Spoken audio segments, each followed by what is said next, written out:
Hello everyone and welcome to my Bachelor Nation official channel. I hope everyone is having a wonderful day.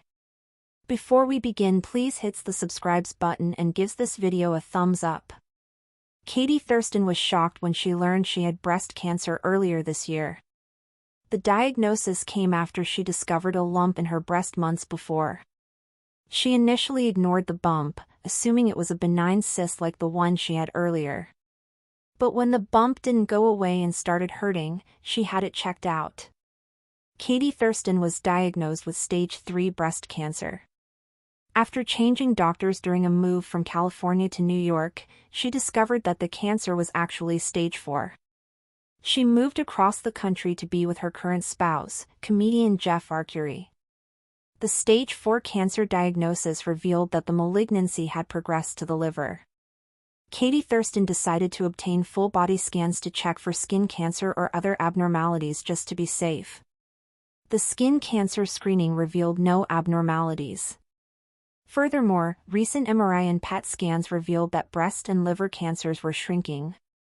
Katie Thurston has made it clear to her fans that she will always have cancer, regardless of whether the therapy works or not.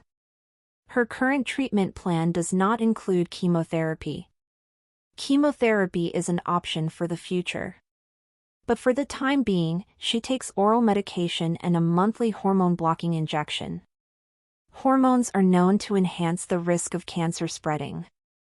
Katie Thurston's treatments have caused her to go into early menopause. She has been experiencing hot flashes and other cancer-related symptoms. Just as one cancer appears to be under control, the reality star has discovered another cause for concern. Katie Thurston updates her social media followers on her breast cancer journey via her personal Instagram and the Booby broadcast channel, which she founded specifically for breast cancer sufferers and survivors. In a recent post, the Bachelorette star shared that an ovarian cyst was discovered during scans in February. She never sought therapy for it since she was preoccupied with other issues. She self-diagnosed as still having a cyst. Her explanation for believing this was because pushing on her tummy generated period-like symptoms. Katie Thurston admitted that she was tired of going to the doctor every month for hormone-blocking injections. She mentioned the notion of removing her ovaries to her gynecologist. The doctor left it up to Katie, but reminded her that she would have to go to the doctor every month regardless of whether she needed the injection or not. So the Bachelorette star is now weighing the pros and cons of removing one or both of her ovaries rather than just the cyst. She asked her Booby broadcast members if they had any experience with ovarian cysts or suggestions for the new health issue. She has yet to make a decision, but will most likely notify her followers once she does. What do you think she should do, remove the cyst or the whole ovary? Katie Thurston's life had always unfolded under public scrutiny. From her unapologetically candid debut on The Bachelor to her trailblazing turn as The Bachelorette, she had become known for her honesty, humor, and resilience. But nothing in her years of fame had prepared her for the quiet horror she felt the morning she discovered a lump just above her left breast. At first, she brushed it off. It felt eerily similar to a benign cyst she had years ago, small, movable, and painless. Her schedule was relentless at the time, packed with podcast recordings, influencer contracts, cross-country events, and planning her big move from sunny San Diego to the bustling energy of New York City, where her new relationship with comedian Jeff Arcuri was blooming. A doctor's appointment didn't feel urgent. She told herself it could wait. But over the following weeks, the lump stayed. Then it began to ache. Not a stabbing pain, but a dull, persistent pressure that set off a quiet alarm in her gut. It was a reminder, whispering, "This is different." By the time she finally got it checked out in California, she was told she had stage 3 breast cancer. The diagnosis hit like a freight train. Katie remembered the moment vividly, the doctor's lips still moving as her mind froze on the word cancer.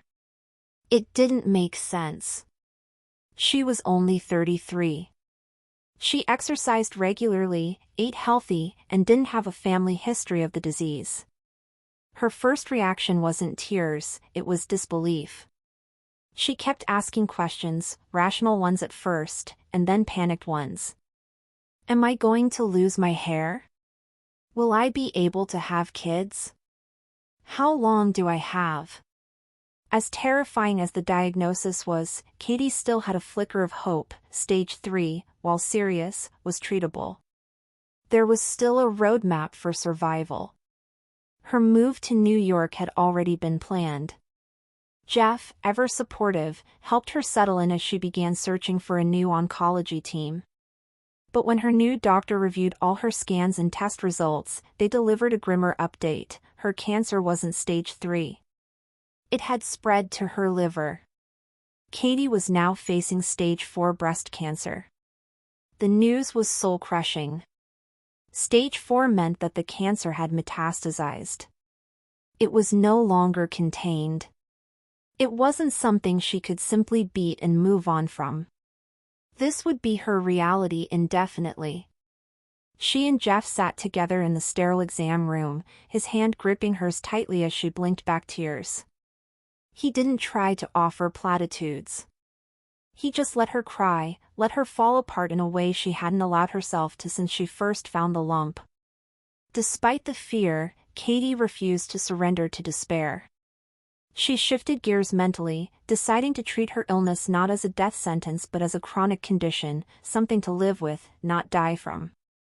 She dove into research, met with specialists, and formed a treatment plan that allowed her to avoid chemotherapy for now. Instead, she was prescribed oral cancer medication and monthly hormone-blocking injections, which could help slow the spread. 1 month into treatment, she made the bold decision to go public. Not just with a post, but with a platform. She launched the Booby Broadcast, a podcast and Instagram channel dedicated to demystifying breast cancer. It became her mission.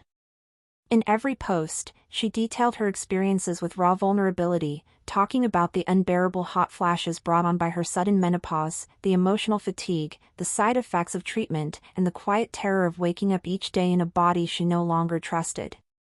"I'll always have cancer," she told her followers one day, tears lining her voice. "But that doesn't mean I can't still live a full life. Laugh. Love. Advocate. Inspire."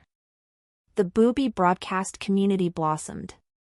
Thousands of women reached out, some survivors, others newly diagnosed, many just grateful for someone in the public eye willing to tell the unfiltered truth. Katie found solace in the connection. In the sharing. She wasn't alone, and neither were they. The following months were a whirlwind of contrast. On one hand, Katie was navigating treatments, enduring hot flashes, sudden night sweats, and mood swings that caught her off guard. On the other, her relationship with Jeff was deepening in the most unexpected ways.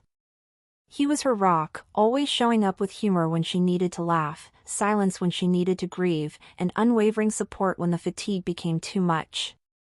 Thanks for watching. If you likes this video, do not forget to subscribe to my channel and do not miss any update.